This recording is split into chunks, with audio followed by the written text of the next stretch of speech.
Hello everyone and welcome to Plus Equal. Today we are going to talk about the coordinate system in Unity. For those that don't know, Unity uses the left-hand coordinate system. And that's pretty much what this image here represents at Stack Overflow. These are the main difference between left-handed and right-handed coordinates. You don't need to properly remember this, but it's just good to know. Back at Unity. So we have a couple of things to go through. The first thing is this right here. So this is the left-handed coordinate system that we talked about. So you see that the x-axis is on this direction, z-axis is here, and the height is depending on the y-axis, right? This is the basic coordinate system that Unity uses. What you need to know is that going in the direction of the arrows usually is a sign that you are going up in the value. So if I go in direction of the arrow, you can see that my position went to 3. All right, so I will back this to 0. It went back. If I move this, you can see that my z-axis is actually coming close to 0 because it was a negative number. So right now it's 7, for example, and the height is the same. So if you want it to be at height 0, you can put 0 here. If you want to go up, you can see that we are already at 3 meters, for example. You can at all time just reset this, going here, reset, and this will send everything to 0 except for the scale that needs to be 1. Why? Well, if you put the scale to something like 0, it probably will disappear. So let me put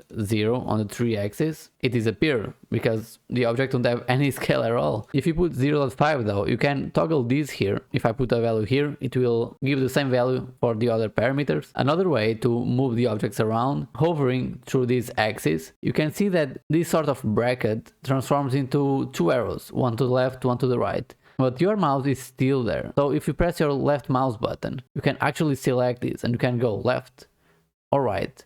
So this way you can also move your object in the scene without much effort. It's very convenient actually. You can do this for any axis, alright? Same for the rotation and for the scale. So you see the little arrows there, you are good to go. So from the transform, the only thing that is missing is the rotation. You can actually select things also here. So right now I'm using the move tool that allows me to move this stuff. I could also use the scale tool to scale the object through here, and I also have the rotate tool here. All right, so the rotate tool is like a sphere, and this is the axis that it will rotate around. So let's take the y-axis as an example. The y-axis is up and down, right? So the perpendicular value to that is that it affects this plane right here. All right, if you imagine like a surface, let me show you something. Let me place this more or less here. So if you imagine like this plane right here, my object is like rotating on the y-axis is something like this. So it rotates in the perpendicular direction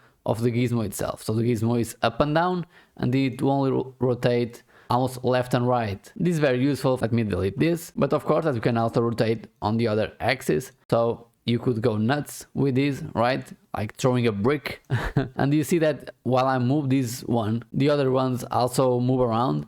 You can change something here. Are you still following? All right. So as a bonus hint, I will teach you about the global and local options that you have in your editor. So the global option always have the gizmos pointing to the global or world direction, right? So you see that my object is completely rotated, completely out of place, and still my arrows match exactly the directions of the world. However, if I want to move this object in its new rotation, like this, I have a way to do it, and that's using local. You change it from global to local, and now you are using pretty much your object local gizmo. So since it's all rotated, you can see that we are upside down, and actually now if I follow the arrow, I'm going to negative values, right? You can see that this is going to negative values. So you really need to pay attention to this, but this sometimes is pretty useful. Imagine that, for example, I want to duplicate this. So let's Control D. You see that we have another copy. So you can see that I need to do something like this. I need to place it manually, align it here. And this is not a good way to do it, all right? So let's duplicate this, but now let's place this to local. And now we can follow exactly the right move of my object. So I can place something like this, I can zoom in, and it's pretty much aligned, right?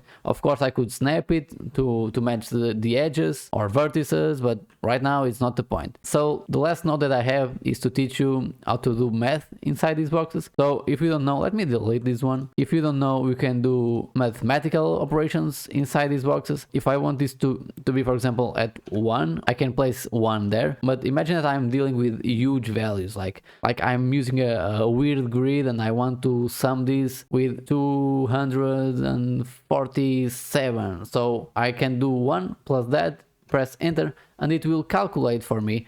I can press F to go to my object, and I see that my object is far away from the sphere right there. That's something very cool to use. You just need to place your values here, and it will do the math for you. It's very simple and sometimes very useful as well. I think we cover all the topics for this tutorial. Hopefully you will find it useful. These basics are very important to know. They can save you a lot of time, a lot of trouble. As always, thank you for watching. Smash that like button if you want more tutorials. Subscribe if you want to keep track of all my videos. And I'll see you in the next tutorial. Thank you a lot for watching. I'll see you there. Stay awesome.